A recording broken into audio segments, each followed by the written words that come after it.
तीसरा अध्याय, सती का पिता के यहां यज्ञोत्सव में जाने के लिए आग्रह करना। श्री मैत्रेय जी कहते हैं, विदुर जी, इस प्रकार उन ससुर और दामाद को आपस में वैर विरोध रखते हुए बहुत अधिक समय निकल गया। इसी समय ब्रह्मा जी ने दक्ष को समस्त प्रजापतियों का अधिपति बना दिया। इससे उसका गर्व और भी बढ़ गया। उसने भगवान शंकर आदि ब्रह्मनिष्ठों को यज्ञ भाग न देकर उनका तिरस्कार करते हुए पहले तो वाजपेय यज्ञ किया और फिर बृहस्पति सव नाम का महायज्ञ आरंभ किया। उस यज्ञोत्सव में सभी ब्रह्म ऋषि, देव ऋषि, पितर, देवता आदि अपनी अपनी पत्नियों के साथ पधारे। उन सब ने मिलकर वहां मांगलिक कार्य संपन्न किए और दक्ष के द्वारा उन सब का स्वागत सत्कार किया। उस समय आकाश मार्ग से जाते हुए देवता आपस में उस यज्ञ की चर्चा करते जाते थे। उनके मुख से दक्ष कुमारी सती ने अपने पिता के घर होने वाले यज्ञ की बात सुन ली।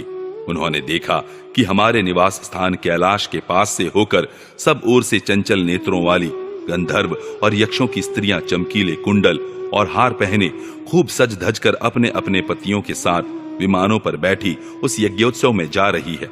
इससे उन्हें भी बड़ी उत्सुकता हुई और उन्होंने अपने पति भगवान भूतनाथ से कहा। सती ने कहा, वामदेव, सुना है इस समय आपके ससुर दक्ष प्रजापति के यहाँ बड़ा भारी यज्ञोत्सव हो रहा है।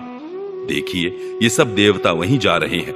यदि आपकी इच्छा हो तो हम भी चलें। इस समय अपने आत्मियों से मिलने के लिए मेरी बहनें भी अपने अपने पतियों के सहित वहां अवश्य आएंगी। मैं भी चाहती हूं कि आपके साथ वहां जाकर माता पिता के दिए हुए गहने, कपड़े आदि उपहार स्वीकार करूं। वहां अपने पतियों से सम्मानित बहनों, मौसियों और स्नेहार्द्र हृदया जननी को देखने के लिए मेरा मन बहुत दिनों से उत्सुक है। कल्याणमय, इसके सिवा वहां महर्षियों का रचा हुआ श्रेष्ठ यज्ञ भी देखने को मिलेगा। अजन्मा प्रभु, आप जगत की उत्पत्ति के हेतु हैं। आपकी माया से रचा हुआ यह परम आश्चर्यमय त्रिगुणात्मक जगत आप ही में भास रहा है। किंतु मैं तो स्त्री स्वभाव होने के कारण आपके तत्व से अनभिज्ञ और बहुत दीन हूं। इसलिए इस समय अपनी जन्मभूमि देखने को बहुत उत्सुक हो रही हूं। जन्म रहित नीलकंठ, देखिए, इनमें कितनी ही स्त्रियां तो ऐसी हैं जिनका दक्ष से कोई संबंध भी नहीं है। फिर भी वे अपने अपने पतियों के सहित सज धज कर झुंड की झुंड वहां जा रही हैं।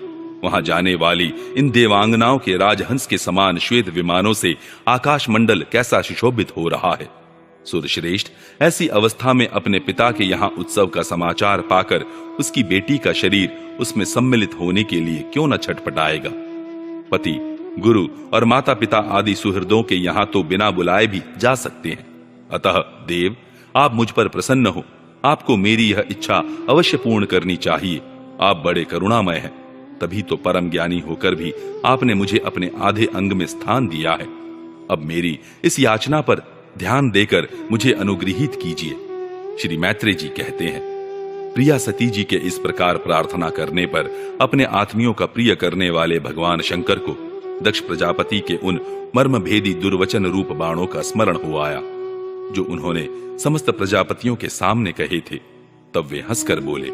भगवान शंकर ने कहा, सुंदरी, तुमने जो कहा कि अपने बंधुजन के यहाँ बिना बुलाए भी जा सकते हैं, सो तो ठीक ही है। किंतु ऐसा तभी करना चाहिए जब उनकी दृष्टि अतिशय प्रबल देहाभिमान से उत्पन्न हुए मद और क्रोध के कारण द्वेष दोष से युक्त न हो गई हो। विद्या, तप, धन, सुदृढ़ शरीर, युवावस्था और उच्च कुल, ये 6 सत्पुरुषों के तो गुण हैं, परंतु नीच पुरुषों में यही अवगुण हो जाते हैं, क्योंकि इनसे उनका अभिमान बढ़ जाता है और दृष्टि दोष युक्त हो जाती है एवं विवेक शक्ति नष्ट हो जाती है। इसी कारण वे महापुरुषों का प्रभाव नहीं देख पाते। इसी से जो अपने यहाँ आए हुए पुरुषों को कुटिल बुद्धि से भौं चढ़ाकर रोष भरी दृष्टि से देखते हैं, उन अव्यवस्थित चित्त लोगों के यहाँ ये हमारे बांधव हैं ऐसा समझकर कभी नहीं जाना चाहिए। देवी, शत्रुओं के बाणों से बिंध जाने पर भी ऐसी व्यथा नहीं होती जैसी अपने कुटिल बुद्धि स्वजनों के कुटिल वचनों से होती है, क्योंकि बाणों से शरीर छिन्न भिन्न हो जाने पर तो जैसे तैसे निद्रा आ जाती है, किंतु कुवाक्यों से मर्म स्थान विद्ध हो जाने पर मनुष्य हृदय की पीड़ा से दिन रात बेचैन रहता है।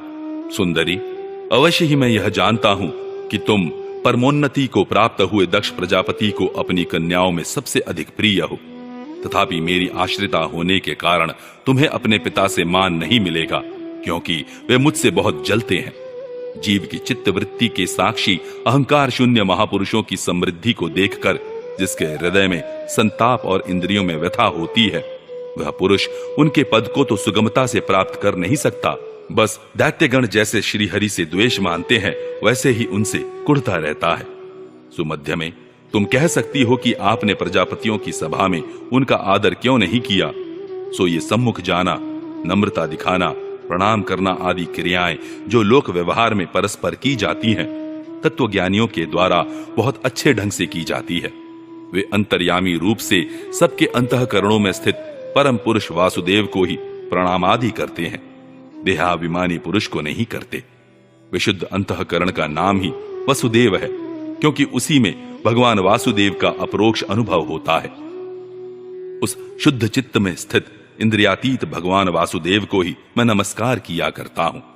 इसीलिए प्रिय, जिसने प्रजापतियों के यज्ञ में मेरे द्वारा कोई अपराध न होने पर भी मेरा कटु वाक्यों से तिरस्कार किया था, वह दक्ष यद्यपि तुम्हारे शरीर को उत्पन्न करने वाला पिता है, तो भी मेरा शत्रु होने के कारण तुम्हें उसे अथवा उसके अनुयायियों को देखने का विचार भी नहीं करना चाहिए।